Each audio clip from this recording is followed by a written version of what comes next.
John Gillen is a very famous chef who recently won the Golden Pan at a very important French competition. He achieved this precious award with a very special recipe, something that was served in the Joseon dynasty for a king with a very demanding palate. When he returns home, his father asks him to take a file from the Joseon dynasty.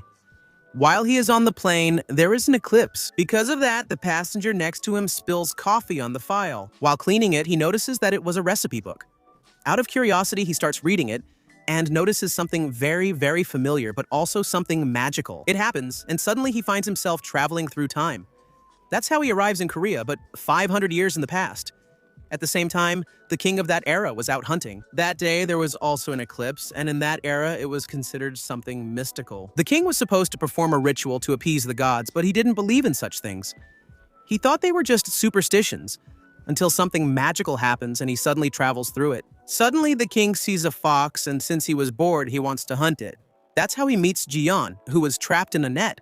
When he frees her, he sees that she was dressed in a very strange way. That's why he thinks she's a Winyu, a kind of ghost that appears during eclipses. She thinks he's a method actor filming some historical drama, so she tells him to stop being so ridiculous and help her get out of the forest. The king is offended by her insolence, so he shoots her. Since he was nervous, he hits her purse. She threatens to report him for attempted murder and tells him that a friend of a friend works at the prosecutor's office, so he should get ready because she'll make sure he ends up in jail. The king doesn't understand her but says he dislikes corruption and wants to end her life for that reason. Something normal in that era, but before he can hurt her, someone shoots an arrow at him. Because of that, the two of them fall off the cliff. His men quickly start looking for him. Apparently, the king was truly a tyrant. That's why he had many enemies. Many people wanted him dead. When Jiyun wakes up, the king was badly injured, so she shouts for help, but it seems there was no one nearby. After she takes care of him, the king wakes up, but he doesn't want to cooperate. He thinks she wants to end his life, so he threatens her with his knife. She tries to explain to him in every possible way that it's a misunderstanding, but the king is very stubborn. So she kicks him to take the knife away from him. She was fed up with him, so she tells him she's leaving.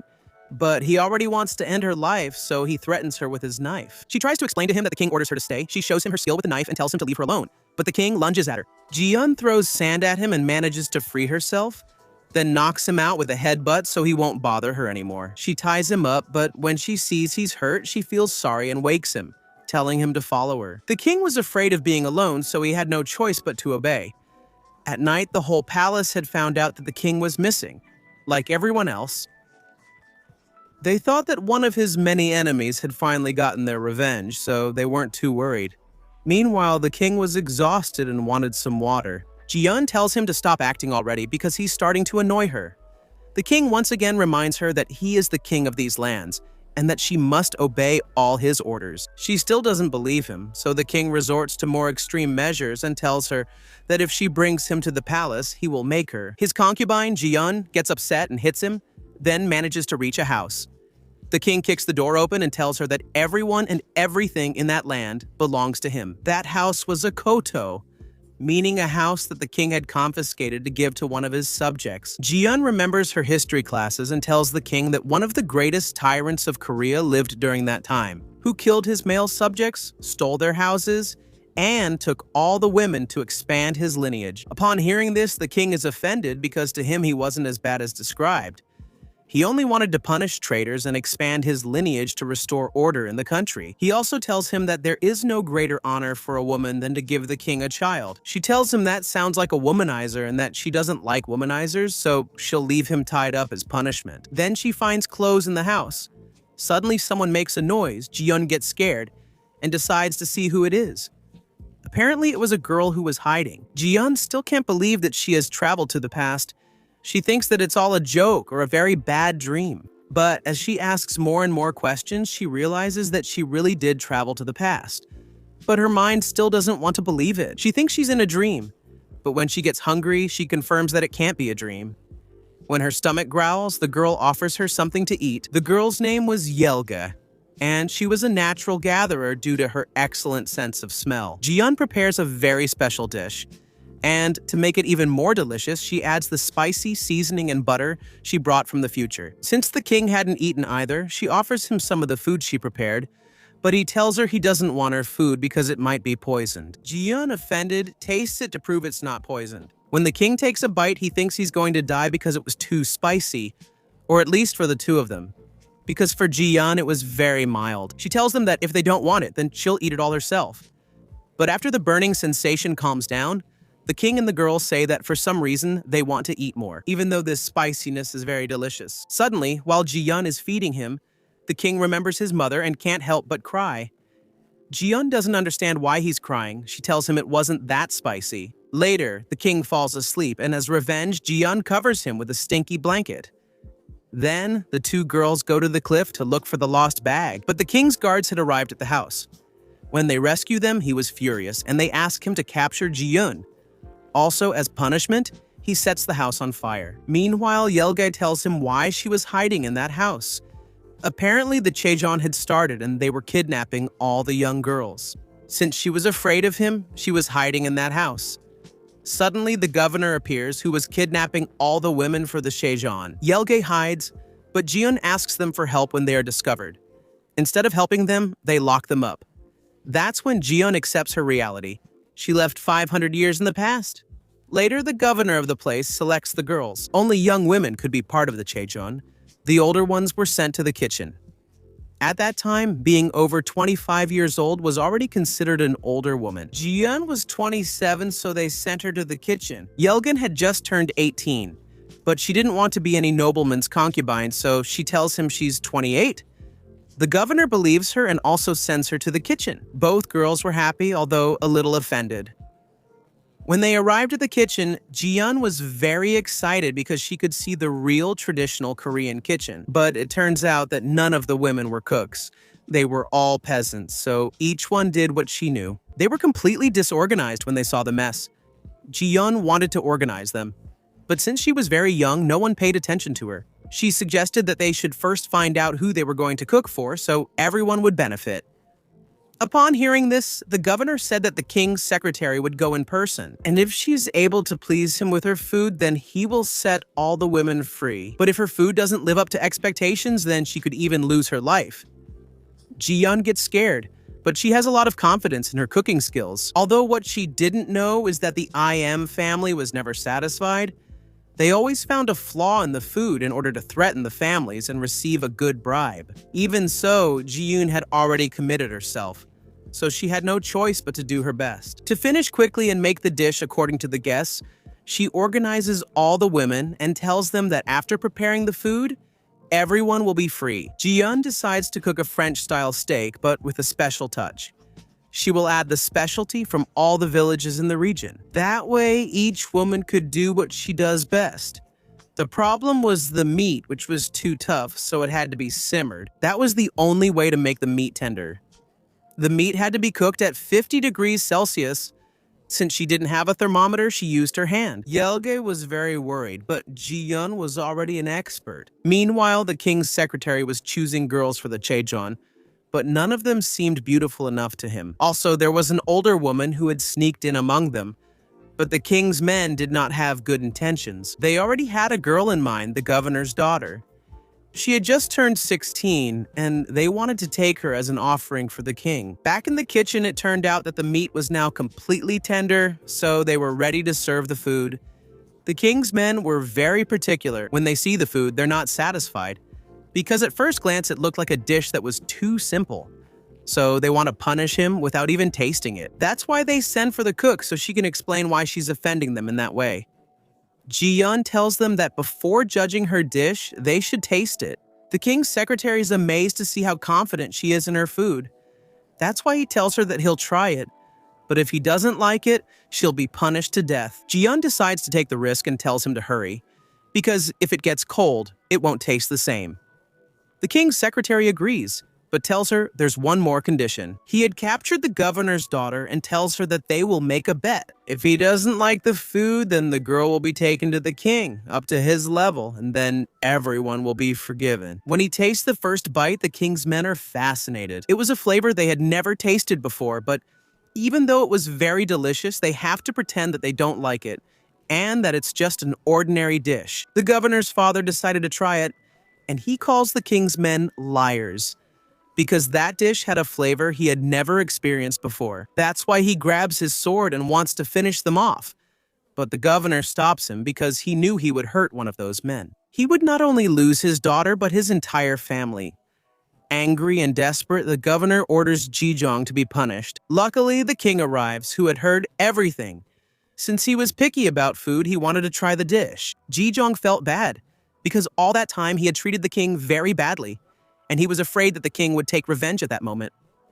But the king was not like his two ministers. He really was a food critic when tasting the food, and he asked Jiyong to explain how he managed to achieve such a peculiar flavor. After finishing his plate, he thanks him for the food and asks his ministers why they lied about the taste of the food. The secretary tells him that their palates are not as refined as the king's, and that's why they couldn't distinguish the good taste. That's how Jiyong saves her life, but since she managed to impress the king, he wasn't going to let her go so easily. That's why he asks how she learned to cook, and she says her father taught her. Then he asks her age. She tells him she's 27 years old, and the king is surprised because she looks younger than she really is. He also offers his condolences because at 27 she's not married, and in those days, her chance had already passed. She asks the king to let her go since the governor had made her a promise, but the king orders her to be locked up so he can take her with him to the palace, since her talent is unprecedented and he liked to eat well. In addition, they will also take the governor's daughter.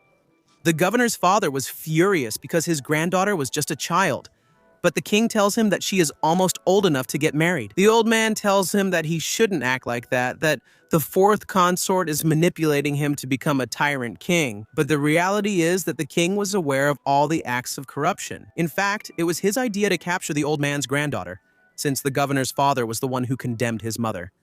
And that was his way of taking revenge. Meanwhile, the girls were locked up. Jiyun tells her that she comes from the future. She thought her new friend wouldn't believe her, but she tells her that she does believe her, because she's very strange. And besides, she talks and cooks like someone different. Jiyun is glad that someone believes her and tells her that maybe if she gets the book back, she could return to her own time. So she needs to go back to the cliff to look for her bag. Suddenly, the governor arrives to keep his promise, so he lets the girls go. Jiyun takes this opportunity to go get her bag, and that's how she returns to her own time. On the way, Yerje tells her that all her family members died and that she no longer has anyone in the world. That's why she was alone. Because of that, Jiyun offers to take her to the future with her. When they arrive at the cliff, Jiyun manages to find her bag. But the king had found out that she had escaped, so he arrives before she can even try to return to the future. She explains everything to him and says she has the book in her bag to return to her time. The king really liked her food, so he throws her bag away so she can't leave anymore. The next day, the two girls are taken as prisoners to the palace. Also, the king knew she wanted the book, so he took it with him. When they finally arrive at the palace, the king tells everyone that she is a Winyu. His fourth concubine was plotting against him. Apparently, she really was manipulating him, so that his revenge would be even more ruthless. But the king liked that woman very much, and that's why he couldn't realize it when he was with her. The king proudly shows off his prisoner. He tells his concubine that she has culinary skills. That's why he brought her with him. But she seemed to be angry. She felt that Jiyong could interfere with her plans since she was very beautiful and also knew how to cook. Jiyong, for her part, knew that this woman was the villain of the whole story, because in the history books, she had been recorded as a tyrant, someone who came to power and corrupted everything. The king was very happy, and with a gentle touch, he told Jiyong to get ready, because he always planned to do very interesting things with her. Later, the king finds out that Jiyong was the one who saved his life. If she hadn't stopped the bleeding, the king would have died. Consort Khan was worried because the king seemed to be very excited about the new cook. But the king clarified to her that he had no other intentions with her. He only brought her to the palace because she cooks extremely well. Later, the cooks find out that the king had brought in a woman with extraordinary culinary skills, and that made them very worried, since they were very protective of their kitchen. The queen mother also found out about all of this. The entire palace was very intrigued by the woman the king had brought because of the king's great interest. The secretary wants Jiyong to become his concubine, in order to get rid of Concubine Khan, since up until now she was the only woman who had caught the king's attention. At night, a masked bandit enters the cell and frees Jiyong and Jilgan. But before leaving the palace, they run into the king. It turns out he had set a trap for them. He had sent his personal jester to play a prank on them. The royal jester was so handsome that Jilgun fell in love with him and said she could fall for his tricks 1,000 times over. But the jester was not just a simple clown, he was also the king's personal spy. Back to Jiyong, the king threatens to brand her body, since trying to escape was a crime. To avoid being marked like an animal, she promises not to try to escape again. The king tells her that she must convince him with her food. From now on, she has to cook a different dish every day. If she serves him the same dish twice, or if he doesn't like any of them, she will lose her life. Jiyong accepts and takes Jilgun with her, but when they arrive at the kitchen, the royal cooks do not agree. For them, it is a crime for a woman to step into the kitchen, so they leave and let them cook alone. They also take many of the ingredients with them. Fortunately, Jilgun, with his good sense of smell, managed to discover where they were hiding the meat. The meat there was venison, something not very traditional in royal kitchens. Even so, Jiyong prepared it and served it to the king. He was very eccentric with food, so Jiyong made him French cuisine. But since the king was Korean, he didn't know how to pronounce it and thought she was making fun of him. After explaining her dish, Jiyong feeds him. Once again, he is fascinated. It was something he had never tasted before, so he asks her where she is from and where she learned to cook. That way, Jiyong once again tells him that she comes from the future. But again, the king thinks she's crazy. With the last dish, he remembers his late mother. Something a bit shady in my opinion, but the king can do whatever he wants. At that moment, the consort also arrives. Kang was jealous that the king paid more attention to the cook than to her. That's why she wants to interrupt them, but the king doesn't allow it because he wanted to enjoy his meal in peace. Later, the royal secretary approaches Jiyong to propose a deal. He wanted her to inform him of everything she learns from the king, and in exchange, he would be her ally in the palace. Jiyong answers no, but the secretary tells her that she made consort Kang angry, and that because of this, she will probably try to get rid of her. Upon hearing this, J-Hope has no choice but to accept, with the only condition that he finds her bag. That way, she will return to her own time when she has the book. Or at least, that's what she believed. The next day, the cooks treat Jiyong very badly, sabotaging her in every way they can so that she will stop cooking. But she and Jilgan are too resilient. At the end of a hard day's work, they returned. Ray says no, and then he says later, then he says no again, and no, and then to her cell. And they would lock themselves in so they could rest in the morning. The ministers asked for Jiyun to be punished, since someone had spread the rumor that the governor's dismissal was her fault. Cornered, the king acted as if everything was true, and vowed to his ministers to give her the harshest punishment. The punishment in question was appointing her as the head of the royal kitchen. He tells her the same thing he told Jiyong. If she ever serves him the same dish twice, or if he doesn't like her food, she will meet the same fate as Jiyong, Jilgan. They would return to Jilgan, and after a day of, they would return to work, return to Jilgan's house, return executed immediately. The ministers didn't agree with that, but they couldn't complain anymore. Consort Kang wasn't happy either, so she goes to the Queen Mother to suggest getting rid of Jiyong. She wasn't so bad as to do something like that, but due to the consort's insistence, she orders a contest to be held to test the skills of the new head chef. For their part, the cooks were also unhappy that Jiyong was the new head chef. So they sabotaged her in every way to try to make her quit. But Jiyong was already expecting something like that, so she tells them she won't do anything. Each one must do their best to survive. Because if the food doesn't please the king, then each and every one of the cooks will be punished. When they hear about that, the cooks start working better than ever, since they feared for their own lives. But things would get complicated because the Queen Mother tells him that he must prove his skills by competing against the other veteran cooks. Wait, the king learned about this, and since they acted without his input, decided to attend the competition to maintain his authority. The Queen Mother apologizes for what happened, but she tells him that it's necessary to make sure that Jiyong hasn't deceived him. But he orders that the cooks who lose will also lose an arm. That will motivate them to cook better. For this competition, they must use tofu and dengyang, a type of fermented soybean paste. Jiyong remembers that his father cooked him a meal with those ingredients. That's what he was going to prepare, but the other chefs took almost all the ingredients and left the worst ones for Jiyong. Luckily, she had some up her sleeve. He remembers that the eunuch told him the queen has been searching for a refreshing umami flavor for years, like the one she used to eat when she was a child. But until today, no one had been able to recreate that flavor. Jiyong knew how to do it, but he needed a special ingredient. However, since he was in a competition, he couldn't just leave. That's why he asked the king for permission. Since the king wanted to try it himself, he gives him permission, with the condition that if he loses, he will lose both arms. Jiyong accepts, and since he didn't have time, he sends Jiyong. But when she was coming back, the lady of the fourth consort almost killed her. Luckily, the handsome Buffon manages to save her again. When they finished cooking, all the dishes looked very good except for Jiyong's, since it was just a simple dengyang soup. After tasting the first dish, the king was unsatisfied, as he had eaten it many times before. He manages to save her. When they finished cooking, all the dishes looked very good, except the second chef prepared his food very well, but again, it was nothing out of this world. When it's Jiyong's turn, the king is disappointed by the presentation, since it looked like an ordinary soup. Even so, he tries it.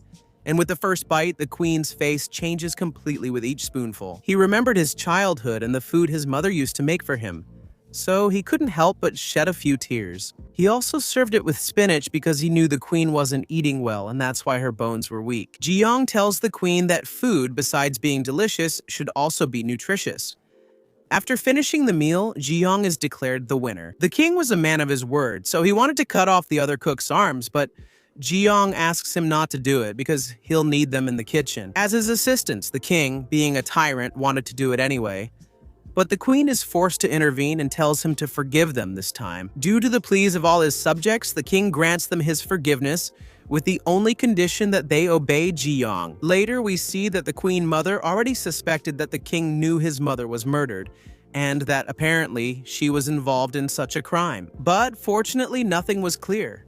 The king also already suspected that Consort Khan was the one behind Jiyong's conspiracy. After winning the competition and saving the cook's arms, Jiyong used this to get better treatment from them. They, although they were still resentful, acknowledged that her cooking skills were superior. At the same time, the king goes to Consort Khan to tell her to stop conspiring against Jiyong. The consort tries to manipulate him, but the king already knew her tricks, so he orders her to be quiet. Because he was very angry, he suffers a fit of rage and returns to his palace again. At night, the eunuch informs the cooks that the king had another attack, and when that happens, at least one cook is executed. That's why Jiyong decides to prepare a dish to calm the king down. Later, they send her to serve the food because they knew the king was more compassionate with her. The king expels everyone from the room except her. Although he was angry, he wanted to eat something delicious. Jiyong had prepared pasta, and even though he was upset, his attitude changed after tasting the first bite. When he asks her why she prepared that dish, Jiyong says that her father used to make the same thing for her when she was angry. Then, the king asks her why she always talks about her father and not her mother. Jiyong tells him that her mother died when she was a child. That makes him feel connected to her, since he also lost his mother when he was a child. That's why he wants to send a message to her father, letting him know that she's okay. But Jiyong tells him that's not possible because her father is in the future. Because of this, the king again thinks she's crazy, but tells her he'll return her bag if she tells him his future. She knew that the king would be deposed, but she couldn't tell him, because that would change the course of history. So she only tells him generic things so that he can be careful about a coup d'etat. Later, we see that the king writes a book. Apparently, the book that Jiyong had was the same book that the king was writing. Suddenly, his guard arrives and tells him that the man who had evidence of his mother's murder had been killed. Because of that, he starts to suspect everyone. Feeling that way, he starts drinking to calm down. The eunuch asks Jiyong to cook for him. When she serves the food, the drunk king grabs and kisses her. The next day, Jiyong was very upset. Because of that, everyone was afraid of her. When she serves the food to the king, he doesn't remember that he kissed her. This makes Jiyong even angrier. That's why the king asks to speak with her alone. She tells him not to get confused because he is not her type of man at all. The king tells her that he doesn't see her as a woman either. So they agree not to get things mixed up again. Then the eunuch tells him that when he was drunk, he kissed the royal cook. Upon hearing that, the king understands everything and feels very embarrassed. For his part, Jiyong meets with the royal jester. The jester does a dance move for him and advises him to be very careful, since the woman who attacked Jilgan was very dangerous. For his part, the king receives the bad news that one of his provinces wanted to send less ginseng due to the recent rumors that have been circulating. Furthermore, a famous Chinese eunuch was backing that province, so he couldn't simply subdue them. Then, his secretary tells him it's time to talk about more important things, so he mentions that he kissed the head chef. The king says he knows and doesn't understand why she's angry. If any other woman in her place would be happy, the secretary tells him that women are complicated, so he suggests giving her a little gift. Later, the envoy from China wanted them to send more tribute. Because of this, the king proposes to negotiate directly with him when he arrives. Amidst everything, the king grew anxious. He wandered to the royal kitchen seeking Jiyong in anger. The secretary advised against seeing him that afternoon, noting he had much on his mind. He ate nothing. When night comes, Jiyong prepares a very special meal, but the king once again does not accept it. They try like this for 2 days in a row, but the king didn't want to eat anything. On the third night, the king calms down and asks to eat again. When Jiyong finds out about this, he is very happy and prepares something very special for him. He prepared chicken soup for him because he needed to calm his stomach first before eating something more elaborate when he prepared it. The king smiles again, and even Jiyong is very happy because the king ate his food again. Meanwhile, the prince was conspiring against the king again. Apparently, he had a very detailed plan, and no one had been able to harm the king until that moment. That's why he ordered to finish off the assassin who shot the arrow. But it turned out to be the jester, who was an excellent fighter, and managed to escape alive. The next day, Consort Kang wanted to personally serve the king's food because that day was special, and it was a very important event. The cooks didn't want to prepare anything, but Jiyong told them they had to prepare something. Anyway, when she arrived, Consort Kang was not at all happy that Jiyong had prepared food, so she threw it away to try to harm them. Then, when it's time to serve the food, Consort Kang boasts about preparing a very special meal. When the king tasted the food, he wasn't very interested since the doctor had also forbidden him to eat. Cold. When Jiyong presents his dish, it looked much better than the food that was there, but Jiyong tells them they need to prepare something. Anyway, when she arrives, Consort is prepared. Because of this, everyone was more interested. When they taste it, the combination of flavors was exceptional. Even the prince, who was the king's uncle, was amazed to see how everyone devoured everything. Consort Kang was upset because they had barely tasted her food. So, to calm her down, the prince suggested rewarding them.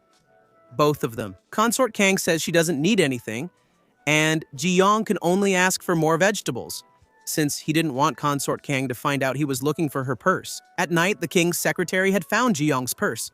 So, to bring the king and her closer together, she plans for the king himself to return it to her. In addition, she informs him that the Chinese envoy will bring his 3 best chefs with him. This is because they knew the king really enjoys food and wanted to impress him in order to ask him for something in return. Meanwhile, Jiyong arrives at the Changunzhou, a kind of greenhouse where all kinds of fruits were grown.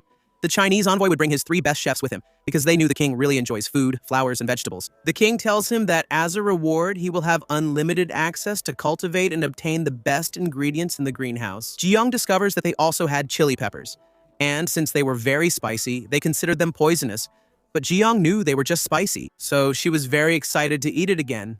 Then, he also returns her bag, and because of that, Jiyong is very happy and ends up hugging the king. He apologizes, takes her by the arms, and wants to confess his love. However, he regrets it, and only tells Jiyong that he really likes her food. Then the two of them fall down and almost kiss again. When they get up, Jiyong can't find his book. Everything was in his bag except for the book. That's why he thinks the secretary took it, but he tells him that's not the case. Because of this, the king promises him that once the Chinese envoys leave, he will have the whole kingdom search for his book. Later, Jiyong goes back to the kitchen and finds Jilgun and the other cooks drinking so he won't feel bad. They offer him a drink, but Jiyong couldn't handle alcohol, so when he got drunk, he threw a whole party in the kitchen. When he wakes up, Jilgun tells him that he slept all afternoon and that the other cooks prepared the food. The next day, the Chinese sent a message saying they couldn't eat his food because, according to them, it didn't taste good. When he learned of this, the king chose to stop sending them food so they would go hungry. A few days later, the Chinese delegation arrived in the capital, and that's why they ordered Jiyong to prepare his best dishes, to please the demanding eunuch's palate. When the Chinese eunuch arrives in the city, he proudly presents the 3 best chefs from China. The first is Master Dan, famous for defeating all the Chinese inns and taking their signs as trophies. Master Abisu, who was famous for her new and exquisite combinations.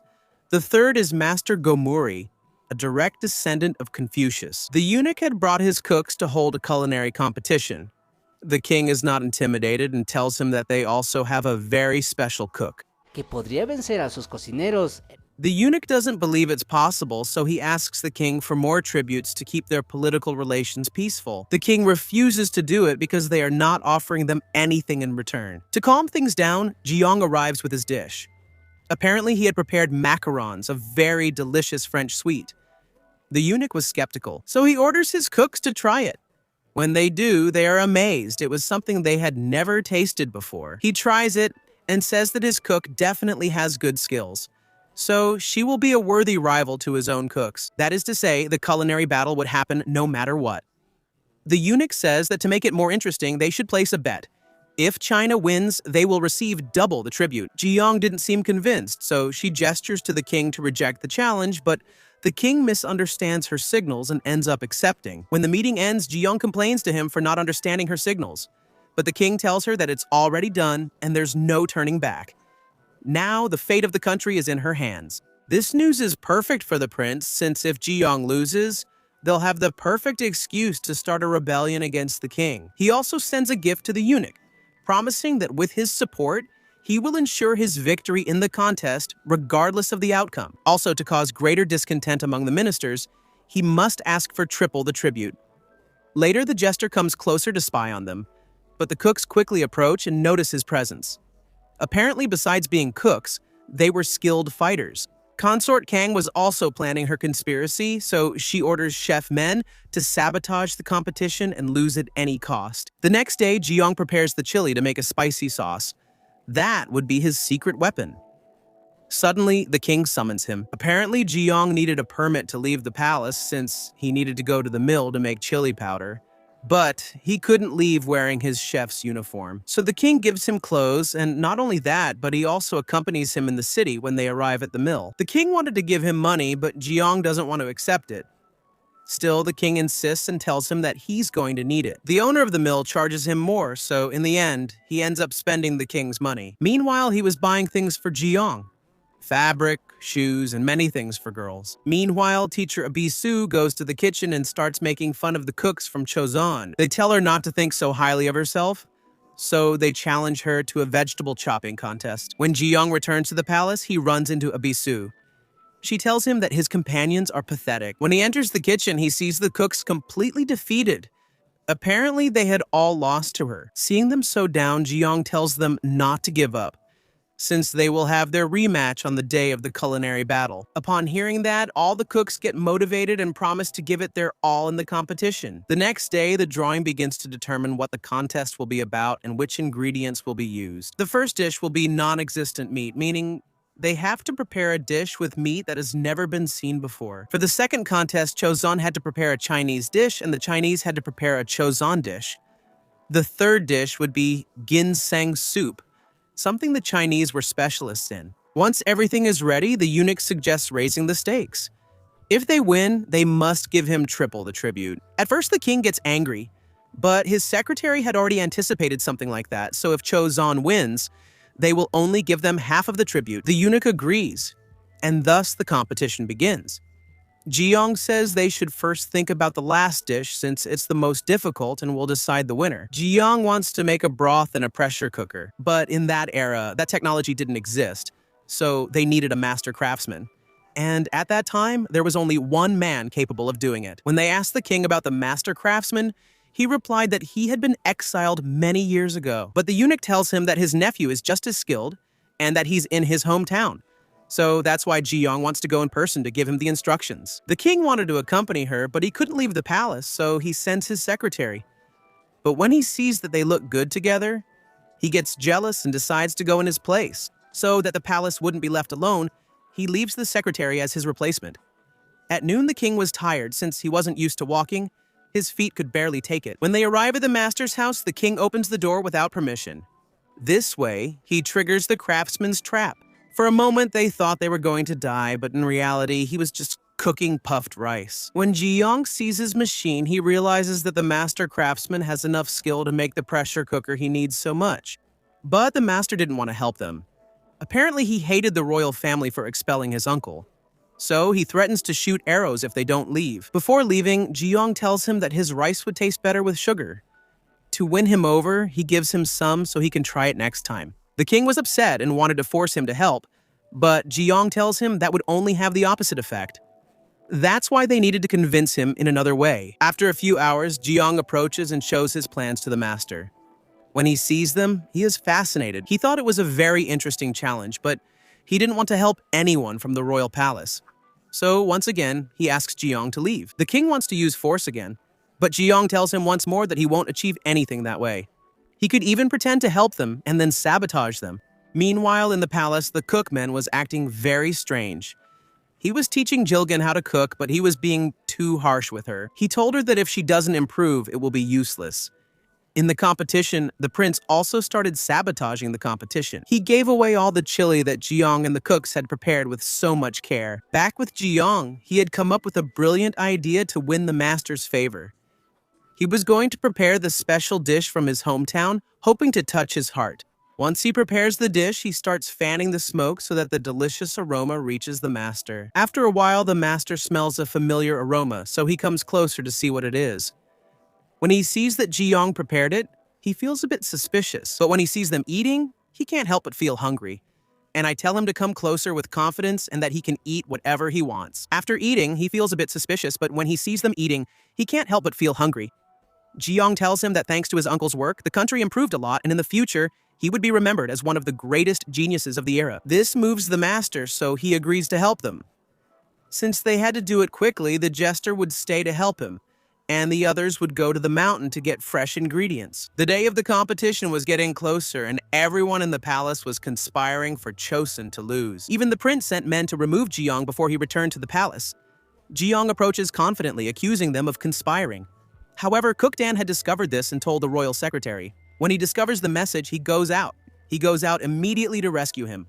The next day, the master craftsman had finished preparing the pressure cooker, but they didn't have time to celebrate since the prince's assassins had arrived and had orders to kill only Jiyong. The master had alarms everywhere and was prepared to defend himself, but there were too many assassins, so they had no choice but to run away. Jiyong quickly goes to rescue him.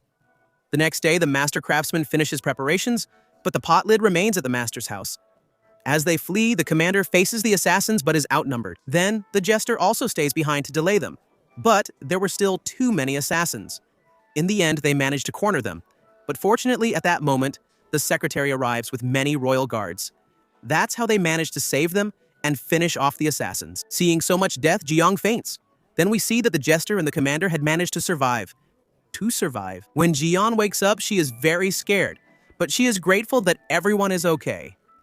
The prince was furious because his assassins failed to finish off Jiyun. That's why he wants to start the competition before she arrives. But the cook Dan asks the eunuch to wait a little so they can have a fair competition. After an hour, Jiyun and the king finally arrive. The Chinese cooks were very skilled with the knife, but Jiyun is not far behind. When they need to use the secret ingredient, it turns out it had disappeared. Since they couldn't replace it, they decide to change the dish.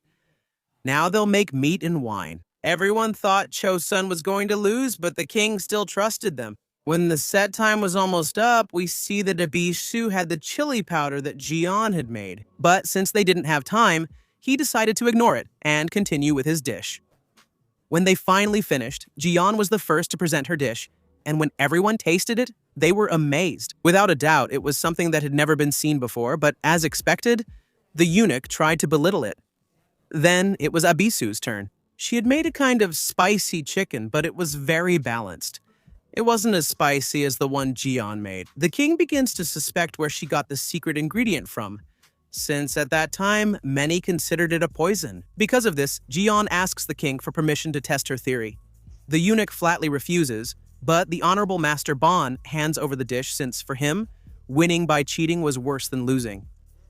After Guillaume tastes her dish, he realizes that, indeed, Abisu used her chili powder. Master Ban demands an explanation, and she confesses that she did use her chili powder, but she obtained it legitimately since the warehouse manager had exchanged it for her. The warehouse manager was Prince Chasan. He gave her all she needed to win, but with everyone cheating, it felt worse than losing. After Jiyun tastes his dish, he realizes they saw him as a fool, so they didn't punish him. He plays his character very well and says that it looked like poison, and that's why he threw everything in the trash. He gave a little to the Chinese cook to exchange it for another, much more valuable ingredient. But this doesn't change anything for the master. For him, stealing the ingredient from your opponent was a low act, and not worthy of a Chinese cook. That's why he asks his niece to accept defeat. But Jiyong tells him it's not necessary, and that it's better to wait for the results, since they're about to reveal the results. The eunuch was furious, so to calm him down, the king promises to give him an advantage. If they win the next round, then there won't be a third match, and he will grant them everything they had asked for. The eunuch agrees, And that's how the first round ends. In the end, Abisu apologizes to Jiyong and the Chosun cooks for having played dirty. He also promises to defeat them fairly in the next round. Later, Consort Khan asks Chef Men to keep his part of the deal and make them lose. By the way, in the next round, or else, his mother will be the one to pay the consequences. The next day, they have to prepare a dish from the opposing country. Near the end of the preparation, Chef Men cuts his hand. By the way, since he didn't want his country to lose because of him, that's why he had trained Gilgan so diligently, so that at the right moment she could replace them. When it came down to it, Yilgan's skills had improved a lot and she managed to make the cuts perfectly. When they finished cooking, the first to present his dish was Master Ban. He prepared a combination of dishes that are served in the temples of Chosun, since he lived in the country for 5 years and it was there where he perfected his cooking techniques. When it was Yiyong's turn, he had prepared Peking duck, something that only the royal family of China could eat. After tasting the dish, there was an explosion of flavors in his mouth. It was so delicious that the eunuch shed a few tears, but when it came time to judge, even though the eunuch had cried, he says that Master Ban's dish is better and gives Yiyong a very low score. This upsets the king, so he suggests that the cooks score themselves. But after eating, Yiyong says that they put soul and dedication into their dishes, and that's why they couldn't judge objectively. Master Ban says the same thing, so the king declares another tie. The winner will be decided in the next round. At the end of the competition, Master Ban tells Jiyong that he lost, but she tells him the same thing. Since her dish focused more on flavor and Master Ban's focused on depth, that's why it was a fair tie. Later, the king talks to Jiyong and offers her a little tea to help her relax. He also tells her that it's no longer necessary to participate in the third round, because he wants to cancel the contest and apologize to the eunuch. But Jiyong tells him that he can't do that because it would be wasting the cook's efforts. The next day, the final round begins. Jiyong wanted to use his pressure cooker, but the lid hadn't arrived yet. Still, they started cooking because Jiyong trusted that the master craftsman would arrive on time. When there's only 1 hour left, the master arrives. In what would be the first aircraft in history, that's when Jiyong uses the pressure cooker. Everyone was impressed, especially because it could explode at any moment. Luckily, the pot managed to hold, and when they opened it, the aroma was spectacular. When it was time to present their dishes, the eunuch said it looked like a very dark meal. But when he tasted it, he was amazed and apologized for having judged it wrongly. Next came the dish from Zhongguo. It was a traditional, very elaborate dish known as the broth of the immortals. At the end, to avoid any more ties, the chefs from both nations will have to taste and judge the other country's dish. Everyone is amazed by their rivals, but Master Gamuri does not taste the food. Apparently, he reached such a high level that no flavor impresses him anymore.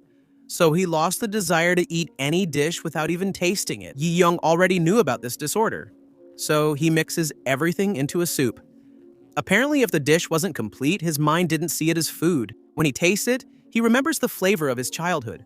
His grandmother used to make soups with everything she could find, and Yiyong's soup replicated that flavor perfectly. After tasting it, the master starts to cry because he had spent decades trying to replicate the taste of his grandmother's food.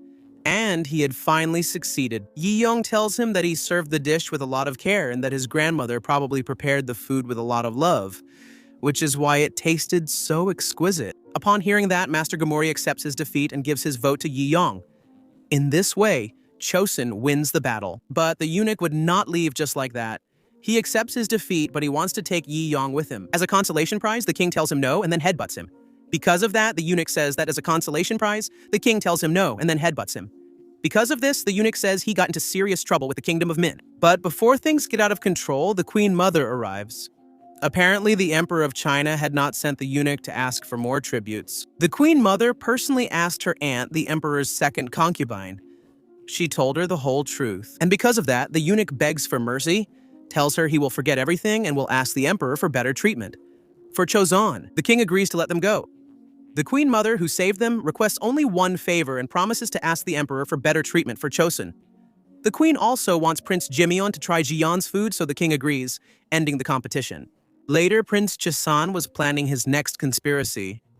Since his first plan had failed, now he wants to poison Prince Jimyeon and blame everything on Jiyon. That way, the king would defend her, and the discontent would grow again. The next day, Jiyon tells the king that she will prepare a very special meal for him, so he can eat together with his younger brother. He tells her that they could eat together later as well, and Jiyun says yes. As long as the king cooks, then the king gives her a new uniform, a special one for a female cook. Later, Prince Jimyeon was very scared, but the king tells him to relax because they will have many more meals together. When he saw the food, the prince was very impressed, since he had heard the rumors about the new cook. When he tries it, he finishes everything down to the bones. Later, Jiyun goes to say goodbye to the Chinese masters. Apparently, the three of them would each take different paths, travel all over Shozan to improve their skills, and promise to face each other again in the future. To say goodbye, Master Bond gives Jiyun a secret message, telling him that the king must be careful with the people inside the palace. When she returns to the kitchen, Jiyun is arrested. The Queen Dowager tells her that Prince Jimyeon is on the verge of death, and the only thing he had eaten was her food. To make her confess that she poisoned him, they start to torture her. But Jiyun was innocent, so she says nothing. The cooks tell the king everything. When he finds out, he immediately confronts the Queen Dowager. She explains everything to him and tells him that if he wants to free her, he will have to kill her first. The king almost goes crazy and executes the Queen Dowager. Thankfully, Jiyun begs him not to do it since she didn't want him to become the bloodthirsty king mentioned in the history books. The king promises that he will reveal the truth and make her pay for what she did. This was part of Prince Chasan's plan. He wanted the king to have a fit of rage, so it would be easier to get rid of him. In the following days, the king put all his effort into uncovering the truth. Apparently, the food was in good condition and there was no way it could have been poisoned. But the prince was still sick and the only thing he ate was Jiyun's food. However, upon checking his room, he found out that he had also taken his medicine that was sent by Prince Chasan. Upon learning this, the king orders that the medicine be examined. Later, the Queen Mother releases Jiyun, telling her that she believes her word, so she lets her go to prove her innocence. In 3 days, if she doesn't succeed, she must take her own life. Jiyun accepts and immediately gets to work. When she serves the king his meal, he gets very emotional and hugs her. But Jiyun asks him not to do it anymore because it increases the rumors about them. Afterwards, the king asks her to eat with him. Meanwhile, Consort Khan was furious and wanted to get rid of Jiyun as soon as possible. 2 days passed, and Jiyun and the king thoroughly searched for the cause of the prince's illness, but unfortunately they couldn't find anything. At night, Jilgan, with his keen sense of smell, manages to discover something. One of the medicines had rat droppings in it. Jiyun starts investigating again and suddenly finds out that the king had also fallen ill, with exactly the same symptoms as the prince. So he tells the doctor what he discovered. The doctor tells him that it's Orion Guy, a medicine made with squirrel droppings. But by itself, it's not poisonous. On the contrary, it was a very valuable medicine. But if it's mixed with ginseng, it can be deadly. That was exactly what made the prince and the king sick. But that medicine wasn't prescribed for Prince Jiyun. When he learned of this, the king ordered a search for whoever switched the medicines, but the healer had already left the village. Apparently, Consort Khan had hidden her very well. Although to avoid any trouble, she asked her lady-in-waiting and was about to get rid of her. The king's jester had discovered her. Apparently, he had found what he had been looking for. Consort Khan's lady-in-waiting was the one who ended her sister's life. That woman was very good at fighting, and when it seemed like she was going to defeat him, she confessed that it was Consort Khan who gave the order. The jester gets very angry and manages to defeat her. Then he wakes up the healer to make her tell the truth, but before she can reveal Prince Chazan's identity, the jester kills her. But since they had captured Consort Khan's lady, she became the main suspect. That's why the king goes to ask her to confess the truth. She insists that she won't, and he manages to defeat her. But this time, the doctor already had the antidote ready for the healer, so she would tell the truth. He wakes the healer up after many days. Her body was very weak. Jaehyun wants to prepare something for her to recover. De sus fuerzas, pero la reina viuda ya no confía. The king tells her that if she doesn't trust her, she should trust him. That's how Jiliang prepares a kind of nutritious puree, and after eating it, Prince Jimyeon quickly gets better. Since they cleared up all the misunderstanding, Jiliang was free of suspicion. Because of that, Consort Khan has no choice but to tie up the loose ends. That's why she visits her lady and ends her life. At the same time, the king shows Ji Liang the dance he will perform for his grandmother. since her 71 saint birthday was near. The king shows the allowed dance steps, and Jiyun can't help but feel sad because she knew their time together was coming to an end. After finishing his dance, the king asks her not to return to her own time and to stay with him to be his queen. If she agrees, he promises to make her breakfast every morning. Jiyun, though wanting to stay with him, tells him she must return to her own time because she doesn't want to leave her father. The king tells her that in that case, he has no other choice. He will go look for her. No matter what happens, he will go look for her. The next day was the queen mother's birthday, but the queen didn't eat meat, so Jiyun prepared food with soy meat. That same day, Consort Kong and Prince Chesan had started the preparations for their macabre plan. They promised that there would be a new king in Chozon that day. Then we see that the king and the jesters put on a show, but in the middle of the dance, a mysterious man arrives. He had found the records about the death of the king's mother. Upon reading it, he discovers the queen mother ordered the murder. He found his maternal grandmother, an old woman who had gone mad after seeing her daughter die. Upon learning all of this, the king goes mad and demands an explanation from the queen mother. Here, the whole truth is revealed. The consorts and the queen were jealous, so they ordered her to be poisoned. Upon learning of this, the king wants to end the lives of the queen mother and the consorts. But Jiyong stops him, asking him not to become the tyrant mentioned in the history books. But seeing the blood, the king wanted revenge. Jiyun once again stands in his way. The king orders her to step aside, but she confesses that she is in love with him and that she cannot allow him to become a monster. So he orders all the exits to be closed, and he wanted to execute all the guilty ones. Jiyong didn't know what to do anymore, so he gives some chocolates to the king's grandmother so that she can tell her version of the story. When the king was about to execute the queen mother, the old woman reveals her daughter's last wish. She wanted the king to be a wise and virtuous ruler who would correct the injustice she experienced. Upon hearing that, the king calms down because his mother wouldn't want her son to become a tyrant. After crying and letting it all out, the king walks alone and visits the places he used to frequent with his mother.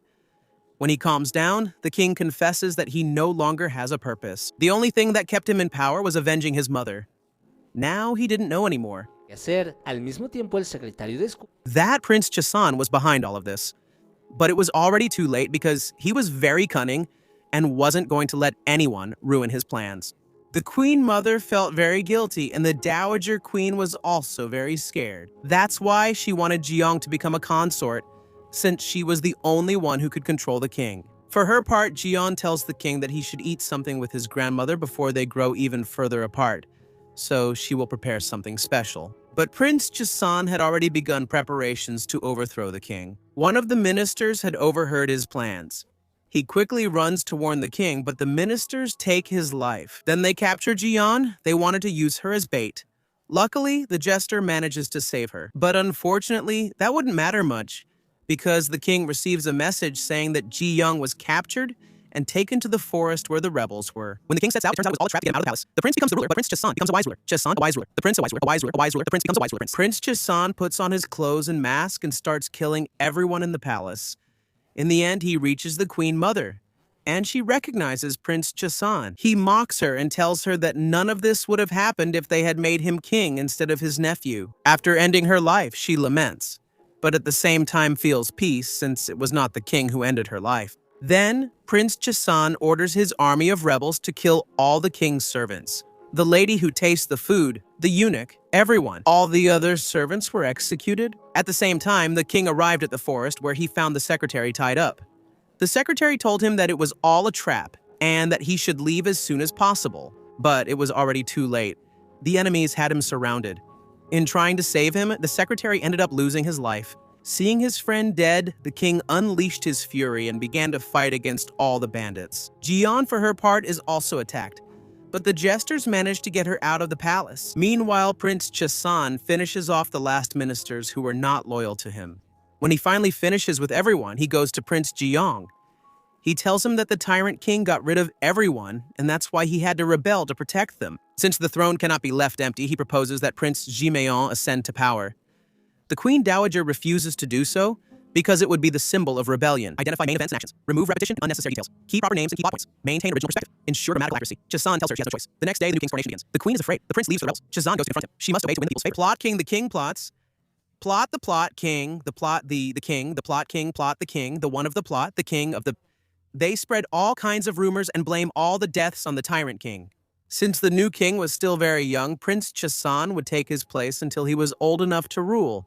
That was his plan from the beginning. For his part, Jiyun finds out what happened and asks the jester to look for the king. The cooks also found out what happened and were very sad about the supposed death of the king. Jiyun also felt very sad because if he could no longer eat his food, then he had no reason to keep cooking. At night, the remaining men attacked an entrance of the palace, and with them was the overthrown king. He had gone to clear things up with his uncle. Since he had nowhere to go, he wanted to face the consequences of the Great Purge. But in exchange, he wanted them to let his brother rule in peace. Prince Chasan tells him that it won't be possible because he will take the place that rightfully belongs to him by law. The deposed king laughs at him and tells him that he won't let him corrupt his brother. Later, he asks for the mangalo he had been writing while he was longing. Jiyun, the jester, gives him her earring, a sign that she is safe. When Jiyun finds out that he was alive, he realizes that the story is following the same path. That is, soon the king would be exiled and then die alone. When the king is exiled, the jesters distract the guards so that Jiyun can tell the king that they are going to rescue him. He tells her not to do it, but she tells him to hold on a little longer in the middle of the forest. The guards wanted to finish him off, but at that moment his own guards arrive. As the dethroned king, he could not return to the palace, so his last mission would be to get rid of his uncle, so that his brother could become a virtuous and wise king. Prince Chaesong mocks the few men he had. But at that moment, Jaehyun arrives with the jesters, and then the cooks also arrive. Though lacking military training, they fought back, but the rebels outnumbered and surrounded them. Just as they were about to be finished, the master craftsman arrived. He had brought many bombs, and with his science, he manages to turn the situation around. Now they outnumber them and defeat the rebels. But when the king was about to finish off the prince had already made Jaehyun king. He tells the king that he must go see him alone. Otherwise, he will take the life of the woman he loves. Everyone wanted to go with him to rescue the cook, but the king asked them to instead finish off the prince's men and recover, says A. This was known as the Great Purge, since the remaining ministers were executed, not without first repenting for what they had done. The jester also went to take his personal revenge. He finally had Consort Kang face to face. He tells her it's time to pay for what she did, but she tells him she won't beg for her life. And then she stabs herself with a knife.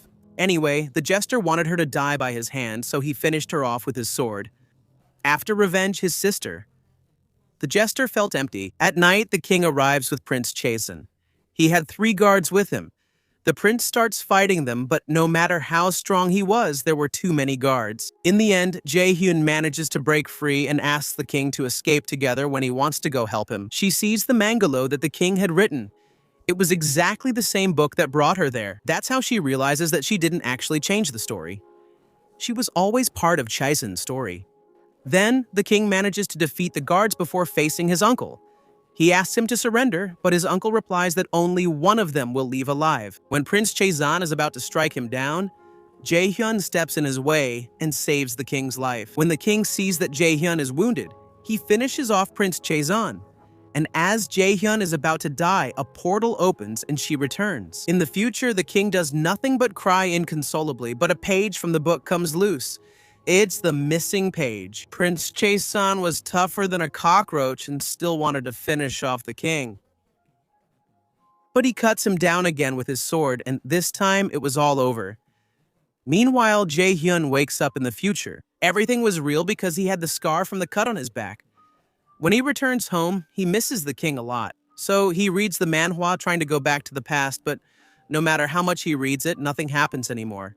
This makes him feel even sadder. King Jaehyun also offers her a job at a very prestigious restaurant, and she accepts with the condition that she can modify the menu. She wanted to apply everything she learned in the past. When she meets her assistant chefs, they are exactly the same as her assistants from the past. Apparently, they had reincarnated. Even Yilgin was with them. Although they had different names now, they seemed to be exactly the same people. Jaehyun was very happy because she could cook with them again. When she finished her menu, she was called the head of the royal kitchen. The menu was a success. One day, the person who would become the Michelin expert came, and he looked exactly like the royal secretary. But when she served him her first dish, the expert said that the food was not up to standard, but Jiyun was not going to allow anyone to discredit her food. While they were fighting, the best culinary expert arrived. The king himself had traveled to the future. It wasn't his reincarnation or anything like that. The story doesn't say how he got to the future, but it must be due to the leaf left in the past. Afterwards, we see that the king keeps his promise and prepares breakfast for Jaehyun every morning. But since he didn't know how to cook, she has to help him. That's how this story ends. I hope you enjoyed this summary. Let me know in the comments what you thought about this drama. I really liked it because, as you know, I like happy endings. Thank you so much for watching the video until the end. Don't forget to like and subscribe to the channel so you don't miss any summaries. See you in the next story.